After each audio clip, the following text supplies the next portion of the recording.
오늘 마태복음 25장 31절로 46절 말씀을 통해서 천국을 상속받는 상속자라는 제목을 하나님 말씀 증거하겠습니다. 살아서 누린 천국, 죽어서 영원히 사는 천국, 마태복음 강의 135번째 시간입니다. 우리 신앙생활의 목적이 분명합니다. 우리 목적을 상실하면 우리가 왜 신앙생활을 하는지를 모르고 또 우리 인생을 왜 살아야 하는지를 모릅니다. 그렇기 때문에 우리 인생을 살아가는 것, 예수 믿는 사람들도 자기 신앙생활, 자기의 목적지가 어디인지 이것을 모르게 되면 결국은 세상 풍조에 따라서 육체를 위하여 방황하는 인생을 삽니다. 육신의 전욕, 안목의 전욕, 이생의 자랑, 이런 것들로 지나가는 것들에 자기의 인생을 걸게 됩니다. 마찬가지로 교회를 나와서도 자기의 교회생활, 신앙생활의 목적이 무엇인지를 모르면 자기 신앙생활이 왜 교회에서 무엇을 원해야 되는지 그걸 잃어버립니다. 우리 신앙생활의 목적, 그것은 내 영혼의 구원이고 내 영혼의 구원의 이유, 목적이 있다면 그것은 천국 들어가기 위해서 그렇습니다. 천국을 상실하고 나면 교회에 나와서 원하는 것들이 참 헛된 것들을 원합니다. 예를 들어서 교회 안에서 없는 건 아니지만 그것이 중심이 아닌 것들을 원합니다. 축복, 치료 또는 위로, 기쁨, 친밀한 인간관계, 이런 것들이 있으면 좋은 교회, 이런 것들이 없으면 나에게 안 맞는 교회, 안 좋은 교회, 이렇게 말합니다. 그러니 결국 이런 것들은 다 지나가는 것입니다. 중요한 것은 영원한 천국, 변경되지 않는 그 나라에 내가 들어갈 수 있느냐 하는 것이 중요합니다. 우리가 예수 믿는 이유, 신앙생활의 목적을 성경은 이렇게 우리에게 구체적으로 분명히 가르쳐 줍니다. 베드로전서 1장 9절 같이 한번 한 목소리 읽어볼까요? 시작. 믿음의 결국 곧 영혼의 구원을 받음이라. 우리의 믿음의 결국, 목적지가 뭐냐? 영혼의 구원을 받는 것이다. 여기서 이 영혼이라고 하는 말을 영어 성경을 보면 soul이라고 되어 있습니다. 우리의 혼입니다. 그러니 우리의 마음의 구원을 받는 것, 이것이 신앙생활의 목적입니다. 우리 인생은 3생이죠. 1생 때 사지백체 이목구비 어머니 뱃속에서 육체를 다 만듭니다. 그리고 지금 우리가 이 생을 살고 있는데 이 이생 때에는 더 이상 육체를 만들지 않습니다. 그럼 무엇을 만듭니까? 육체를 사용해서 우리의 마음을 만들어 갑니다. 신앙생활의 목적은 뭡니까? 이렇게 만들어진 마음이 예수님을 닮았는지, 천국에 합당한지, 이게 중요하다 하는 것입니다. 우리가 세상 살 때 우리 마음 들여다보지 않았습니다. 그냥 보기 싫고 속상하고 힘든 거 있으면 그냥 덮어놓고 삽니다. 그러다가 어느 날 우리 마음이 격동하면, 쉽게 말하면 마음이 동하면, 그러면 그냥 그 마음이 원하는 대로 다 해버립니다. 할 말 못할 말 다 하고, 할 행동 못할 행동 다 합니다. 정욕대로 내 마음에서 원하는 대로 다 해버리고 맙니다. 그리고 또 후에 막심인 인생을 또 삽니다. 이렇게 우리가 살아왔습니다. 그런데 그 마음 갖고서는 천국에 못 간다라는 것입니다. 왜냐하면 우리의 육체는 그날의 호련이 변화돼서 천국에 갑니다. 그런데 우리의 마음은 변화되지 않는 거죠. 우리 마음에 예수님을 주님으로 모시고 예수님을 주님으로 모신 이후에 우리의 마음이 주님과 합당한 마음으로 바뀌어져서 천국에 합당해야 천국에 들어갑니다. 신앙생활의 목적이 뭡니까? 마음의 구원이라는 것입니다. 지금 여러분들은 마음의 구원을 받아가고 계십니까? 받고 있습니까? 거기에 집중하고 있습니까? 그렇지 않고 교회 나와서도 다 육체의 조건들만을 놓고 기도합니다. 이거 잘 되게 해주세요. 저거 되게 해주세요. 이 병 고쳐주세요. 저 문제 해결해 주세요. 내 가정 이 문제, 내 자녀 이 문제. 다 가만 놓고 보면 육체적 조건들에 관련되어 있는 것들로 삽니다. 성경 말합니다. 너희가 무엇을 먹을까, 무엇을 마실까, 그런 거 아예 구하지도 말라. 누가복음 12장에 말씀합니다. 왜 자꾸 그런 것들을 구해서 우리의 마음이 어디로 가야 되는지를 모르기 때문에 그렇습니다. 주님께서는 그의 나라와 그의 의를 구하라. 영원한 천국에서 합당한 삶이 무엇인지를 우리 마음을 구원받도록 그것을 구하며 살아야 된다 하는 것입니다. 예수 믿으면 어떻게 해야 됩니까? 예수님을 내 마음의 주인으로 모신 거죠. 그 다음부터 계속 우리 마음을 들여다봐야 합니다. 지금 여러분들 예배를 드리러 모이셨죠. 근데 예배를 드리러 모이셨을 때 지금 몸이 왔는데 중요한 것은 마음도 주님을 예배하는 마음으로 오셨느냐 하는 것입니다. 우리 마음 살펴봐야 돼요. 내가 누구한테 무슨 말을 합니다. 내 마음이 사용돼서 하고 있느냐. 그렇지 않고 마음은 전혀 없는 말들을 합니다. 이걸 위선이라 그래요. 거짓이라 그래요. 그러니까 이런 말들로 세상에선 우리가 살아왔습니다. 근데 이제 예수 믿으면서 무엇을 하든지 누구를 만나든지 마음을 쓰는 연습을 해야 됩니다.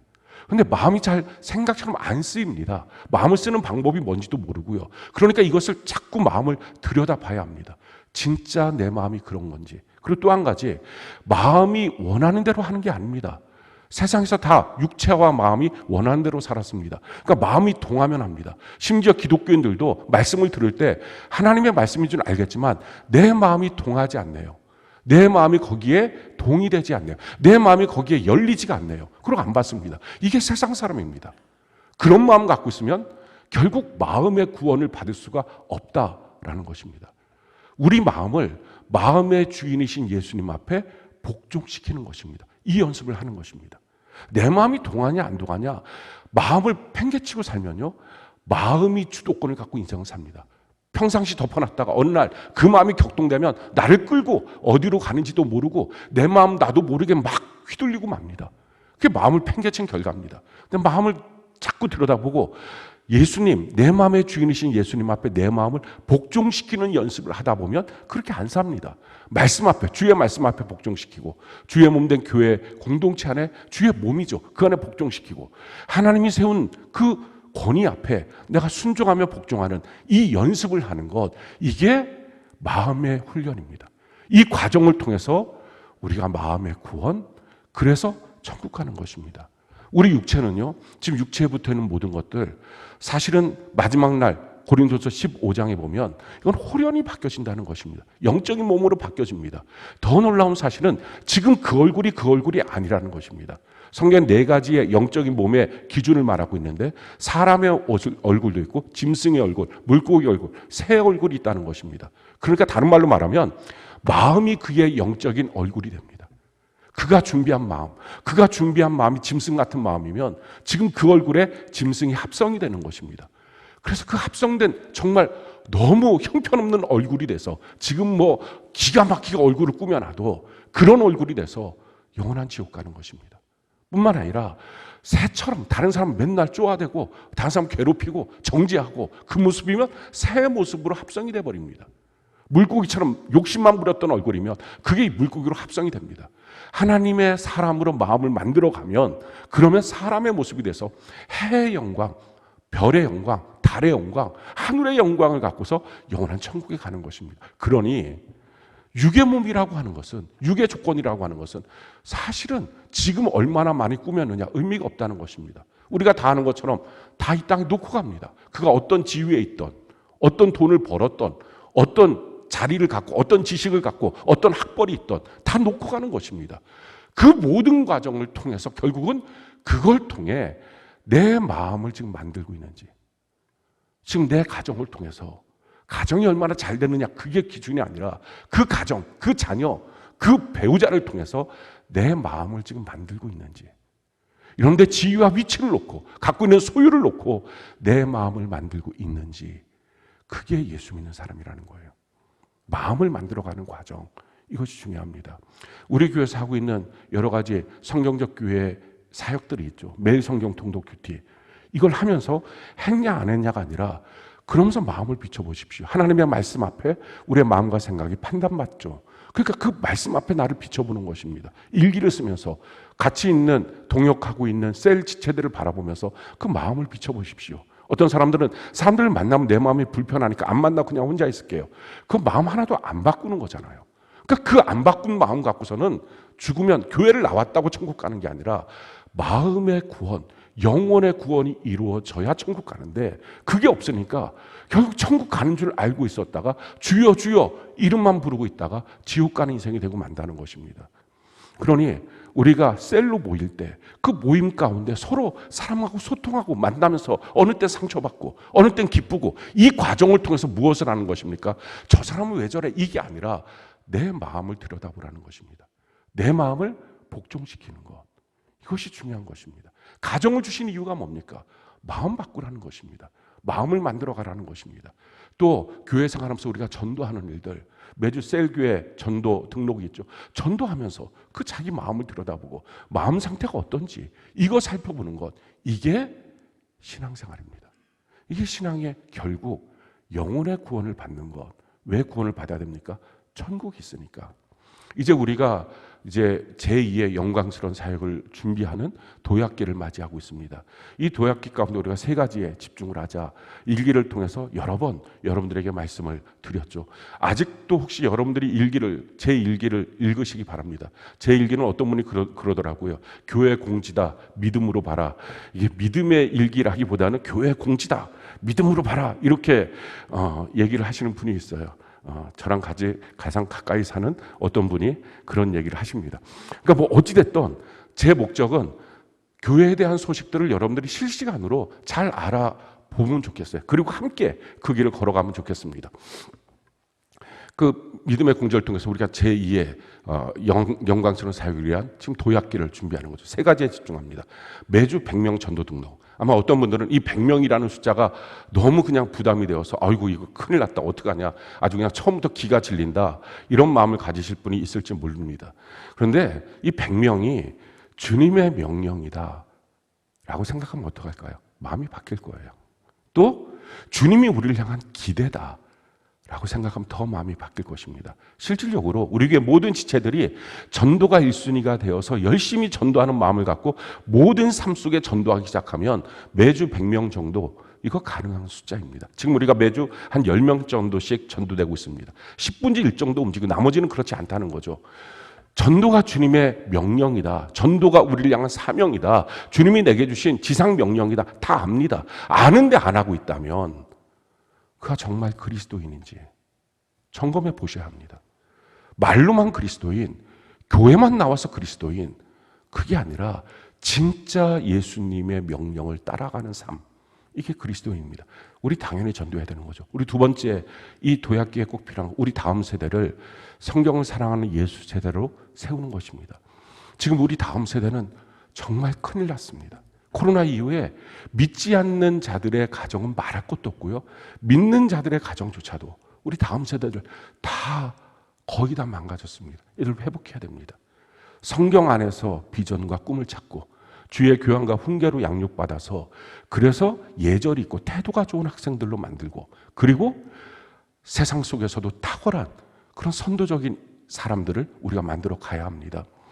이런 일들을 우리가 진행하기 위해서 가정이 왜 하나님이 주셨는지, 창세기 1장 28절을 보면 가정을 주신 목적 두 가지를 말씀합니다. 남자 여자를 창조하시고 그들에게 복을 주셔서 그들을 한 가정으로 만드시고 두 가지의 놀라운 복을 주시죠. 생육하고 번성하고 충만하라, 자녀 낳으라. 이게 첫 번째 명령이에요. 요즘 시대의 사람들이 자기를 위해서 자녀 안 낳습니다. 근데 아니에요. 그러니까 처음부터 성경에 위배된 것입니다. 성경은 처음부터 가정을 꾸리는 이유, 자녀 낳으라, 이게 목적이에요. 두 번째, 너희가 정복하고 다스려라. 가정이라고 하는 축복의 그릇을 담고 세상을 바꿔야 된다. 이것이 주님이 가정을 세우신 목적입니다. 자, 그렇다면 왜 자녀를 낳으라고 했을까요? 우리 자녀니까? 아니에요. 하나님 자녀잖아요. 그럼 우린 뭐예요? 하나님의 자녀를 맡아서 관리하는 청지기입니다. 청지기로서 해야 될 제일 중요한 것이 뭡니까? 그 자녀가 잘 되기를 위해서 키우죠. 그러다 보니까 다 자녀를 망쳐버린 것입니다. 세상 속에서 그냥 욕심으로 처음부터 욕심을 집어넣은 것입니다. 그게 아니라 청지기라면 그 자녀가 예수 잘 믿도록 하는 것, 이게 목적이에요. 그게 하나님이 자녀를 주신 이유입니다. 그러니까 우리 자녀는 우리에게 있어서 첫 번째 전도 대상자입니다. 그리고 그 자녀가 믿고 양육받고 제대로 크면 평생의 믿음의 동역자입니다. 이것이 자녀예요. 자녀가 나의 평생의 첫 번째 전도 대상자다, 이 사실을 분명히 알고 있다면 가정의 문제, 자녀 양육의 문제, 대부분의 문제는 해결됩니다. 여러분들이 전도하시겠지만 전도 대상자 앞에서 어떡합니까? 믿음의 말하겠죠. 헛된 말들 안 합니다. 쓸데없는 대화들 안 나누죠. 본이 되는 행동하겠죠. 이렇게 가정 안에서 자녀 앞에 믿음의 말하고 본이 되는 행동을 하면 가정 문제, 자녀 문제 대부분 다 해결됩니다. 근데 그렇게 안 하는 거예요. 그냥 어떻게 하면 이 자녀를 세상에서 막 최고 자녀, 그러니까 처음부터 부모가, 예수 믿는 부모가 욕심을 집어넣어 버리니, 그러니 자녀가 다 엉망진창 자녀가 되고 만 것입니다. 우리 자녀들 이제 제대로 전도자의 모습으로 그렇게 세워져야 합니다. 그 일을 위해서 올해 우리가 두 가지의 구체적인 일을 합니다. 6월 첫째 주부터 우리가 제 그 믿음의 일기를 통해서 여러분들에게도 계속적으로 말씀드렸지만 6월 첫째 주부터 우리가 전 세대 통합 주일 예배를 드립니다. 교회학교 학생들과 우리가 함께 예배 드린 종이 종종 있었죠. 그런데 그때는 1, 2분단의 교회학교 모아 있었고 3, 4, 5, 6분단의 부모 세대들이 있었습니다. 이제 그렇게 안 하고 부모와 자녀가 같이 예배를 같은 자리에서 드리는 것입니다. 지금은 막 우리가 한 칸씩 막 뛰고 그러는데 이제 뛸 필요도 없습니다. 그냥 자유롭게 뭐 그렇다고 해서 빽빽히 앉지도 말고 그냥 우리가 공간이 아직은 많습니다. 전도를 더 해야 되겠죠. 그러니까 여러분들 편하게 앉으시되 반드시 뭐 한 자리를 뛰어야 되겠다. 그런 생각 갖지 말고 자녀와 함께 그 자리에 앉아서 자녀에게 하나님을 경외하며 예배드리는 것이 무엇인지를 보여주는 것입니다. 예배드릴 때 그렇게 보여주고 가정에 가서 믿음의 말하고 본이 되는 행동하고 이렇게 24시간 365일 평생의 자녀와 함께 있는 동안 살아간다면 그 자녀가 행동으로 배우게 됩니다. 믿음은 말로서만이 아니라 행동으로도 그들의 눈에서 보여져야 합니다. 그래서 우리가 지금 12시에 예배를 드리는데 6월 첫째 주부터는 10시에 통합해서 전체 예배를 드리게 됩니다. 10시에 다 같이, 그러니까 지금 시간에서 일부 예배, 10시 예배로 여러분들이 다 오시길 바라고요. 10시에 예배 자기 자녀와 함께 드립니다. 11시 예배가 맞춰지고 나면 축도하자마자 그 자리에 다 앉습니다. 그러면 뒤에 교사셀장들이 서 있을 거고요. 자녀들을 뒤로 보냅니다. 우리가 힘차게 박수하며 그 자녀의 신앙의 길에 또 믿음의 길에 우리 힘차게 격려하면서 축복해 주면서 그렇게 자녀를 뒤로 보냅니다. 그러면 교사셀장들이 그 자녀들을 데리고 1층 교육실에 가서 자녀들을 그 셀 예배, 지금 리딩 바이블을 하고 있는 걸로 셀 예배를 드립니다. 그렇게 들어가고 나면 우리가 그 다음에 일어나서 우리 2층 또 지하에 있는 우리 셀 예배실에 가서 우리 셀 예배 안을 갖고 드리게 됩니다. 12시에 끝나고 그리고 청소하고 그러고 난 다음에 12시 반에 자녀들을 픽업해서 귀가하게 될 것입니다. 셀들에 따라서는 또 식사교제 하기를 원하시는 셀들이 있다면 자유롭게 그것은 여러분들이 원하시는 대로 진행하실 수 있게 될 것입니다. 그렇게 우리가 부모들이 자녀들을 보여주는 시간들이 될 것입니다. 청년들 같은 경우는 뭐 따로 예배를 드려도 상관없고 청년 이하의 모든 자녀들 그렇게 하게 될 것입니다. 물론 여러분들이 그냥 지금 자녀가 없는 상태에서 집중해서 예배를 드리는 것과 그럴 때는 조금 다를 것입니다. 어떻게 보면 자녀 모습에 자꾸 신경 쓰이면서 산만해서 예배 시간에 집중하지 못한다라고 하는 말들을 할 수도 있습니다. 그런데 그것도 몇 주 지나고 나면 그거 익숙해지고 해결됩니다. 그렇게 잃어버리는 어떤 부분보다 자녀와 함께 같은 말씀, 같은 예배를 드리고 믿음의 본을 보여주면서 한 주간 말씀의 교제를 자녀와 함께 하는 것이 훨씬 더 유익합니다. 그렇게 해서 믿음의 길을 걸어가게 될 것입니다. 또 7월 달에는 우리 유초등부, 중고등부, 교회학교 캠프를 외부에서 이번에 하게 될 것입니다. 사실 외부에서 하는 것이 꼭 좋지만은 않습니다. 그러나 이번에 외부에서 하는 이유는 그들에게 어떤 충격을 통해서 그 어떤 점화점이 좀 있어야 됩니다. 교회학교도 지금 제대로 가고 있습니다. 리딩 바이블 성경 읽기 하고요. 교사셀장을 통해서 셀교회가 이루어졌고요. 매주 전도하고 있습니다. 그러니까 청장년과 동일하게 성경적 교회로 지금 교회학교가 진행되고 있죠. 거기에 점화점이 필요하죠. 스파크가 필요합니다. 이번 7월 달에 그 일들을 진행하게 될 것입니다. 약 500만 원보다 훨씬 더 많은 비용이 그 교회학교에 들어가게 될 텐데 교회에서 전체 부담을 하고 투자를 해서 그렇게 진행해서 그들 가운데 성령을 만난 사람들이 있다면 그게 훨씬 더 유익합니다. 그 일들을 이번에 진행하게 될 것입니다. 우리 다음 세대를 위해서 더 많이 기도하고 신경 쓰고 믿음이 전수되지 않는다면 너무 허무하지 않습니까? 우리의 신앙생활은 무슨 헛개비와 같지 않습니까? 정말 집중해서 우리 자녀들, 어떤 분들은 교회에다 그냥 딱 데려다 놓으면 신앙 들어가겠지. 아니, 신앙보다 훨씬 쉬운 육체적인 조건에 해당되는 아이들 공부, 학교에다 데려다 놓으면 공부 저절로 다 됩니까? 안 되잖아요. 가정과 교회가 함께 우리 자녀들 영혼을 책임져야, 그래야 우리 다음 세대들이 온전히 세워질 수 있습니다. 세 번째 우리가 집중해야 될 것, 우리 마음이 다른 진짜 그리스도인이 되는 것입니다. 이 모든 일을 위선으로 언제까지 하겠어요? 이 모든 일을 거짓으로 언제까지 하겠어요? 마음이 안 바뀌었는데 바뀐 척 신용내면서 언제까지 할 수 있겠어요? 자녀에게 다 들킵니다. 엄마 가짜라고, 아빠 가짜라고 다 들키고 맙니다. 그러니까 결국은 우리 마음이 진짜 바뀌어야 됩니다. 예수님 주님으로 모시고 그리고 우리 마음을 지켜야 되겠죠. 우리 마음의 쓰레기통을 하루에도 몇 번씩 비워야 됩니다. 그거 내버려 두면 안 됩니다. 그래야 하나님의 선하시고 기뻐하시고 온전하신 뜻이 무엇인지 분별할 수 있습니다. 그리고 마음을 자기가 바꾸는 연습들을 해야 됩니다. 온도계가 아니라 온도 조절기가 돼서 마음을 바꾸는 일들, 이 일들을 진행해야 됩니다. 우리가 이걸 다 하는 이유가 뭐예요? 천국이 있으니까요. 이 세상에 살다가 끝이라면 뭐하러 그렇게 합니까? 이 세상에 사는 것이 다 끝이라면 우리 이렇게 뭐 힘써서 예배드리자 할 필요 없겠죠. 그냥 대충 하면 됩니다. 그리고 그냥 종교적 위안 좀 받고 필요한 것 좀 있으면 기도하고 그리고 즐기고 그럼 되겠죠. 근데 천국이 있잖아요. 우리 한 명도 빠짐없이 천국 가기 위해서 여러분 교회를 나왔는데 교회 나왔는데 지옥 가면 이런 불행한 인생이 어디 있습니까? 우리 한 명도 빠짐없이 천국 가는 우리 모두가 되는 은혜가 넘치기를 바랍니다. 마태복음 25장은요. 누가 천국 가고 누가 천국 못 가고 지옥 가느냐 이걸 아주 명확하게 가르쳐주는 말씀입니다. 특별히 마태복음 25장은 더 우리에게 관심 있는 것은 안 믿는 사람들이 지옥 가는 건 너무 당연한 거고 마태복음 25장의 대상은 하나님 백성이라고 자칭하는 교회 나오고 있는 사람들 중에서 누가 천국 가고 누가 지옥 가느냐 이걸 예수님이 친히 하신 말씀입니다. 그래서 중요합니다. 세 가지 비유로 예수님이 말씀하셨죠. 첫 번째 비유는 열처녀의 비유를 통해서 변함없는 신앙의 소유자 그가 천국 간다는 것입니다. 우리 신앙이 왔다 갔다 변화되고 뭐 이럴 때 좋고 저럴 때 막 흔들리고 시험 들고 그 사람 천국 못 갑니다. 빨리 바꿔야 됩니다. 근데 결국 신앙의 위치가 어디 있는 거예요? 우리 마음에 있잖아요. 마음이 요동치는데 어떻게 신앙이 요동을 안 쳐요? 마음이 제대로 주님 앞에 통제되는 마음이 돼야 신앙이 변함없이 천국 가는 신앙이 됩니다.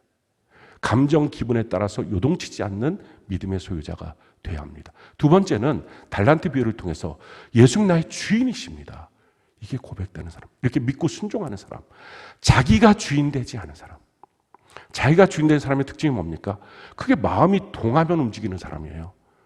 무슨 말을 해도 내 마음이 동하면 갈게요. 아, 오늘은 지금 마음이 좀 동하지가 않네요. 오늘 내 마음이 좀 그러네요. 마음이 좀 힘드니까 나 오늘 안 할래요. 그 사람은 아직도 자기가 주인인 거예요. 그 사람 천국 못 간다는 것입니다. 예수님이 주인인 사람, 자기 마음이 동하고 말고가 어디 있어요? 주의 명령이라면 아멘. 자기 목숨을 걸 수 있는 사람, 그 사람 천국 가는 것입니다. 자, 세 번째는요. 오늘 양과 염소의 비유를 통해서 우리에게 누가 천국 가고 누가 지옥 가는지를 보여줍니다. 이 양과 염소의 비유를 통해서 우리에게 가르쳐주고 있는 것 세 가지 교훈이 있어요. 자, 첫 번째 교훈 31절부터 33절까지 우리 같이 한번 한 목소리 한번 읽어볼까요? 31절부터 33절까지 같이 한 목소리. 자, 시작. 인자가 자기 영광으로 모든 천사와 함께 올 때에 자기 영광의 보좌에 앉으리니 모든 민족을 그 앞에 모으고 각각 구분하기를 목자가 양과 염소를 구분한 것 같이 하여 양은 그 오른편에 염소는 왼편에 두리라. 하나님의 구분, 하나님의 심판이 있다라는 것입니다. 하나님은 심판하십니다. 창조주시고 통치자이시며 마지막 하나님은 심판하십니다. 그래서 우리가 무슨 행동을 해도 내버려 두는 게 아니라 어떤 마음을 갖고 살든 내버려 두는 게 아니라 하나님은 우리를 심판하십니다. 성경이 우리에게 이와 같이 말씀합니다. 전도서 12장 13절로 14절 같이 한번 한 목소리 읽어봅시다. 시작. 일의 결국을 다 들었으니 하나님을 경외하고 그의 명령들을 지킬지어다. 이것이 모든 사람의 본분이니라. 하나님은 모든 행위와 모든 은밀한 일을 선악간에 심판하시느니라. 우리의 모든 것을 하나님 심판하신다. 언제 결정적으로 하나님이 심판하시는가? 히브리서 9장 27절 같이 한번 한 목소리 읽어볼까요? 시작. 한번 죽는 것은 사람에게 정해진 것이요 그 후에는 심판이 있으리니. 우리의 육신의 목숨이 끊어진 바로 그날 우리를 심판하신다. 그날 영원한 지옥으로 영원한 천국으로 완전히 구분돼서 들어가게 된다 하는 것입니다. 세상에도 심판이 있죠. 세상에도 구분을 합니다. 근데 문제는 세상은 기준이 모호해요. 그때는 이랬다가 지금 또 바뀌어요. 정권이 바뀌면 또 바뀌어요. 그러니까 기준이 마음대로예요. 게다가 내로남불이에요. 자기에게는 너무 좋고 남들에게는 아주 혹독합니다. 근데 하나님의 기준은 명확해요. 하나님의 심판의 기준은 하나님의 말씀 한 가지입니다. 성경이 우리에게 이와 같이 말합니다. 요한복음 12장 48절 같이 한번 읽어볼까요? 시작. 나를 저버리고 내 말을 받지 아니하는 자를 심판할 이가 있으니 곧 내가 한 그 말이 마지막 날에 그를 심판하리라. 하나님이 하신 그 말이 마지막 날 그를 심판할 것입니다. 그래서 성경이 우리에게 이렇게 말하죠. 요한계시록 22장 18절로 19절 같이 한번 읽어볼까요? 시작. 내가 이 두루마리의 예언의 말씀을 듣는 모든 사람에게 증언하노니 만일 누구든지 이것들 외에 더하면 하나님이 이 두루마리에 기록된 재앙들을 그에게 더하실 것이요 만일 누구든지 이 두루마리의 예언의 말씀에서 제하여 버리면 하나님이 이 두루마리에 기록된 생명나무와 및 거룩한 성에 참여함을 제하여 버리시라. 더해도 안 되고 빼도 안 된다라는 것입니다. 자, 이 말씀 앞에 우리가 어떻게 해야 됩니까? 지금 여러분들이 갖고 있는 천국 지옥에 대한 상식이 있을 것입니다. 세상 속에서 받았던 상식, 그게 뭡니까? 착하면 천국까지. 그 상식 버려야 됩니다. 다른 교회에서 대충 설교 시간에 들었던 내용들, 그것도 버려야 합니다. 마찬가지로 자기가 주변에 있는 신앙인들한테 들었던 얘기들 다 버려야 합니다. 오직 성경에서 봐야 합니다. 성경에 맞으면 맞는 것, 성경에 없는 건 없는 것입니다. 성경에 틀린 것들 붙잡고 그래도 나는 교회를 나왔으니 그래도 나는 예수님 나의 주인이다, 구원자다 고백하고 믿었으니 예수님 앞에 기도해서 내가 병도 고침받고 문제도 해결받았는데 그런 여러 가지 지식들을 다 버리십시오. 성경이 뭐라고 말하는지. 성경 말합니다. 병 고침받고 축복받은 것, 그것이 구원 얻을 믿음은 아니다라는 것입니다. 구원 얻을 믿음은 뭡니까? 예수님 나의 주인이십니다. 믿고 고백하고 살아가는 삶, 이것만이 구원받는 믿음입니다. 그래서 여러분들이 그 안에서 바르게 있는 것입니다. 두 번째 우리의 생각할 수 있는 것은요, 왜 사랑의 하나님이 왜 구태여 심판해서 끝끝내 좀 고쳐주지, 그걸 심판해서 누구는 지옥 보내느냐, 영원한 지옥. 아니 그게 무슨 말이냐, 누구는 천국 보내고 어떻게 이럴 수 있느냐. 그런데 우리가 성경을 모르기 때문에 그런 생각을 합니다. 성경을 알면요, 하나님은 어느 누구도 사람을 지으셨을 때 지옥 보내고 싶은 사람은 단 한 명도 없다는 것입니다. 그럼 지옥 왜 만드셨습니까? 우리 41절 우리 같이 한번 읽어볼까요? 마태복음 25장 41절 같이 한 목소리 시작.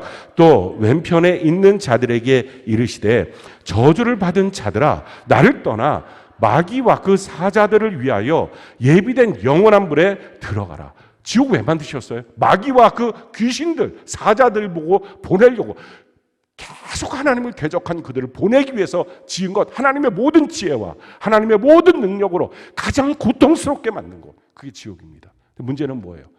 평생 마귀의 종로를 타다가 자기 주인인 마귀가 하는 그 지옥에 같이 끌려가는 것입니다. 원래 사람을 만드신 하나님의 목적은 뭐예요? 그 지옥 가라고 만든 게 아니에요. 천국 가라고 하나님은 만든 거예요. 이 땅 위에서 하나님 안에서 제대로 훈련되어서 영원한 천국에 가도록 만들어 놓은 거. 우리를 잠깐 출장 보내신 것입니다. 출장 가서 우리에게 주신 사명이 있죠. 그 사명을 감당하고 영원한 천국 가도록 하나님 그렇게 하신 것입니다. 우리 34절 같이 한번 읽어볼까요? 시작. 그때 임금이 그 오른편에 있는 자들에게 이르시되 내 아버지께 복 받을 자들이요 나와 창세로부터 너희를 위하여 예비된 나라를 상속받으라.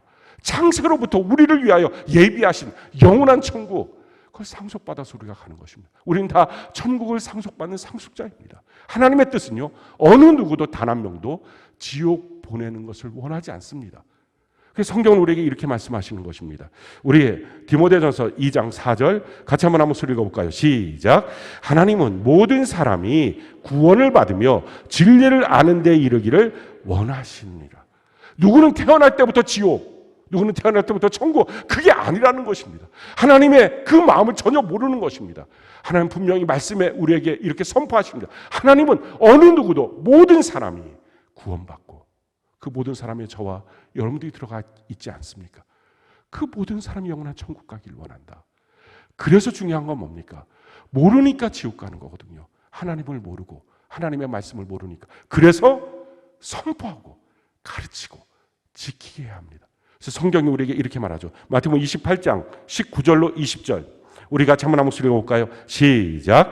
그러므로 너희는 가서 모든 민족을 제자로 삼아 아버지와 아들과 성령의 이름으로 침례를 베풀고 내가 너희에게 분부한 모든 것을 가르쳐 지키게 하라. 볼지어다 내가 세상 끝날까지 너희와 항상 함께 있으리라 하시니라. 가르쳐 지키는 것, 천국 복음 전파하는 것.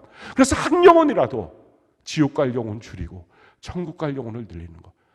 전도하는 게 우리의 사명이고요. 또 한 가지, 우리 자신도 끊임없이 변화돼야 합니다. 나는 뭐 무조건 천국이지. 화건하건대 그 사람 분명히 지옥입니다.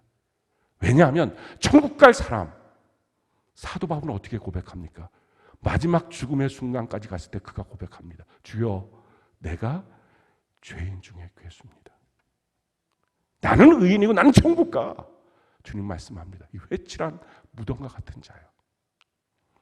우리 끊임없이 바뀌어져야 합니다. 하나님의 말씀을 듣고 계속 그 말씀으로 우리 마음을 단련하고 바꾸고 우리의 삶에 주님의 거룩함이 나타나도록 변화되는 삶을 살아가야 합니다. 자, 그렇다면 누가 천국 가고 누가 지옥 갑니까? 오늘 주님 뭐라고 말씀하십니까? 그 명확한 기준이 뭐죠? 우리 35절 36절 같이 한번 한 목소리 한번 읽어볼까요? 35절 36절 같이 한 목소리 시작. 내가 줄일 때에 너희가 먹을 것을 주었고 목마를 때에 마시게 하였고 나그네 되었을 때에 영접하였고 헐벗었을 때에 옷을 입혔고 병들었을 때에 돌보았고 옥에 갇혀 있을 때 와서 보았느니라. 자, 6가지를 행하는 자, 그 사람이 천국 가고 그 행하지 않는 자, 그 사람 지옥 간다. 지금 46절 우리 같이 한번 한 목소리 한번 읽어볼까요? 46절 같이 한 목소리 시작. 그들은 영벌에 의인들은 영생에 들어가리라 하시니라. 행하는 자가 의인이고 하지 않는 자가 영벌, 악인이다. 지금 주님 말씀하시는 거죠. 여기서 줄인 자가 있으면 공급해주고 목마려운 자가 있으면 속 시원하게 해주고 가난한 자 있으면 그 어디 나그네 돼서 어디에 있을 수 없으면 그 마음을 영접해주고 또 헐벗어 있으면 그 수치함을 옷을 벗고 있으면 그 수치함을 가려주고 그리고 병들었으면 그 연약할 때 그걸 돌봐주고 옥에 갇혀 있을 때 그 억울함이 있을 때 함께 해주고 이렇게 한 사람이 천국 가고요. 이렇게 하지 않은 사람이 지옥 간다 하는 거예요. 내 주변에 무심한 사람, 자기 혼자서만 살아가는 사람 천국 갈 수 없다. 지금 그 얘기를 하시는 거죠. 자, 그런데 그럼 내가 모든 사람에게 내 주변의 모든 사람한테 다 이렇게 해야 되느냐? 그게 아닙니다. 하나님이 내가 이렇게 해야 될 대상을 정해 놓으셨습니다. 지금 예수님이 뭐라고 말씀하십니까? 40절 우리 같이 한번 한 목소리 한번 읽어볼까? 40절 같이 한 목소리 시작. 임금이 대답하여 이르시되 내가 진실로 너희에게 이르노니 너희가 여기 내 형제 중에 지극히 작은 자 하나에게 한 것이 곧 내게 한 것이니라 하시고 누구에게 하는 것입니까?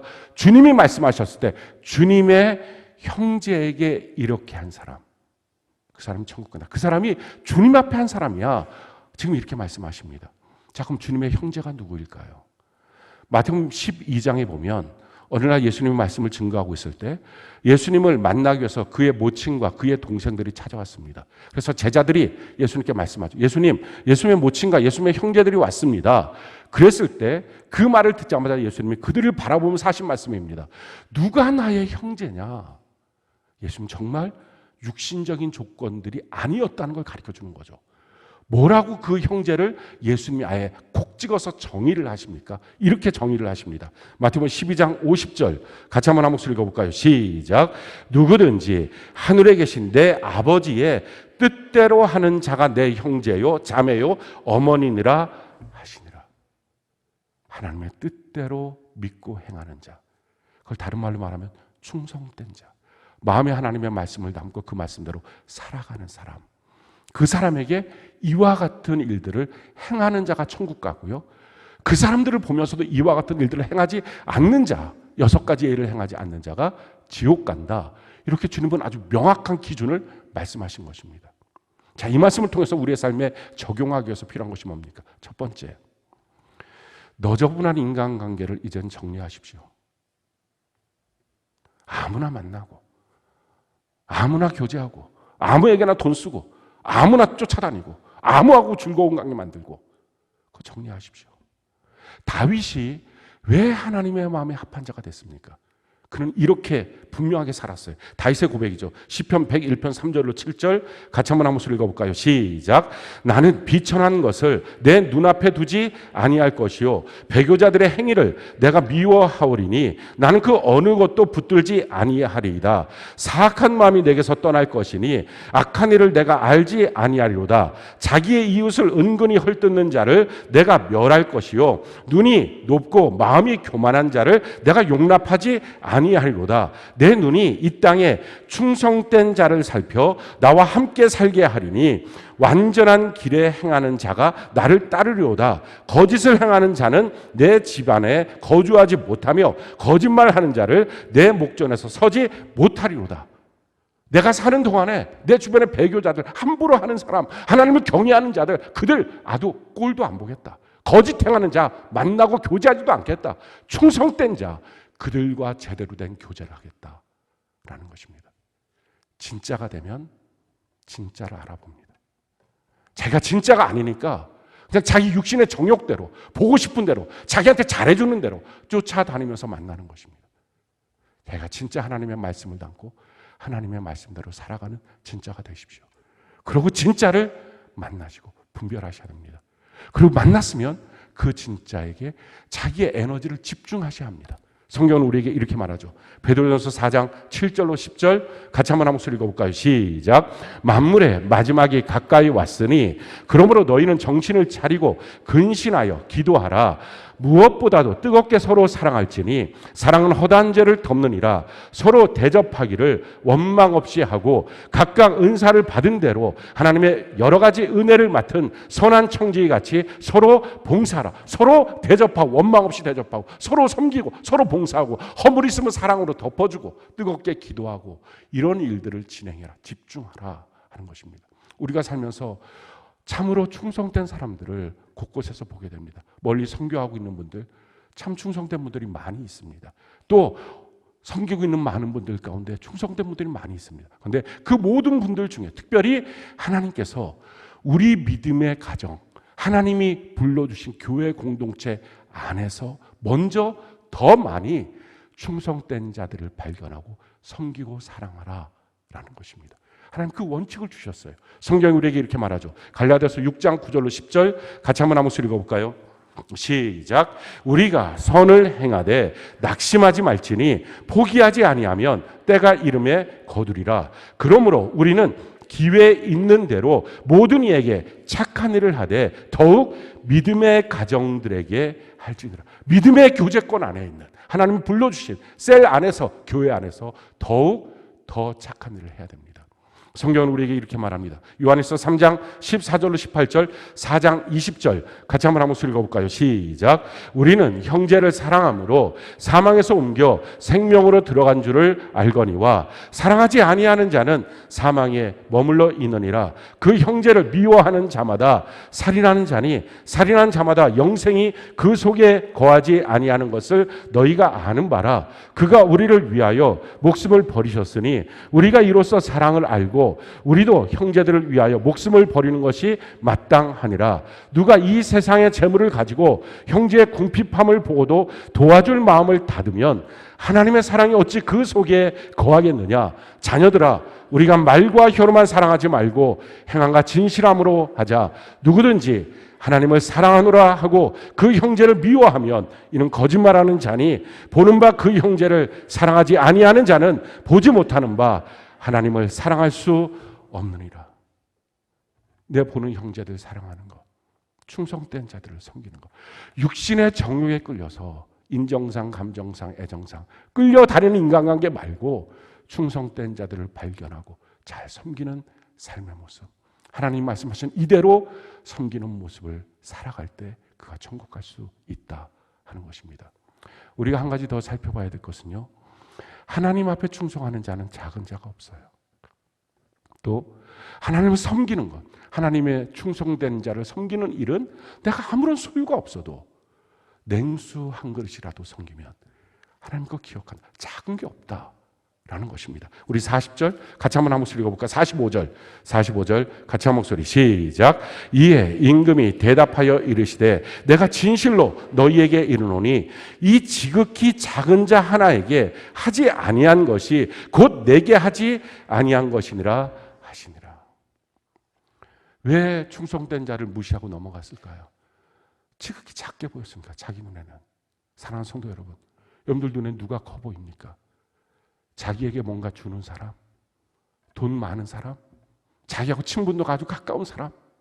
그래서 어떤 때 보면 교회학교에서 자기 자녀를 교회학교 교사셀장이 다룰 때 내 자녀가 훨씬 가까우니까 내 자녀에게 뭐라 그러면 아주 그 교사셀장 아주 막 꼴도 보기 싫다. 지극히 작게 보이는 것입니다. 그래서 그의 충성을 무시합니다. 성경은 말해요.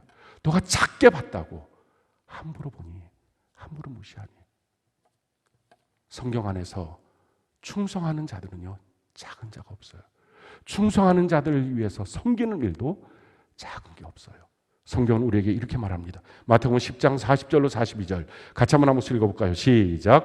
너희를 영접하는 자는 나를 영접하는 것이요 나를 영접하는 자는 나를 보내신 이를 영접하는 것이니라. 선지자의 이름으로 선지자를 영접하는 자는 선지자의 상을 받을 것이요 의인의 이름으로 의인을 영접하는 자는 의인의 상을 받을 것이요 또 누구든지 제자의 이름으로 이 작은 자 중 하나에게 냉수 한 그릇이라도 주는 자는 내가 진실로 너희에게 이르노니 그 사람이 결단코 상을 잃지 아니하리라 하시니라.